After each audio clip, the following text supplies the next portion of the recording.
I have just seen the first episode of A Knight of the Seven Kingdoms, and let me tell you, it looks amazing. We finally have our third spin-off set in the Game of Thrones world after House of the Dragon and of course Game of Thrones. The story is way different than House of the Dragon and the Game of Thrones, and it also feels like it's not even a Game of Thrones spin-off show. And that's what makes it so refreshing and different.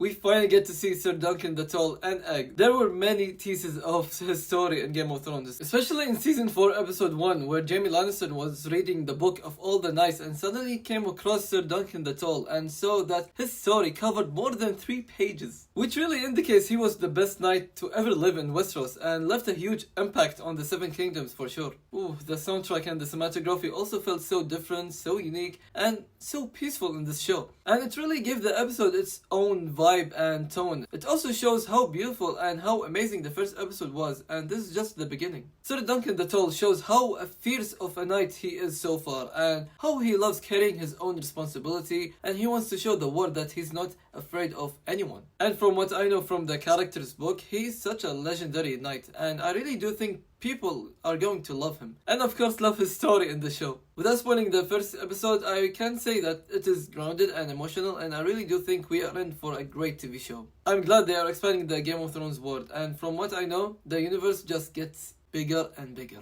And there are so many stories left to tell, and I just can't wait for it. The first episode of A Knight of the Seven Kingdoms is now streaming only on HBO Max.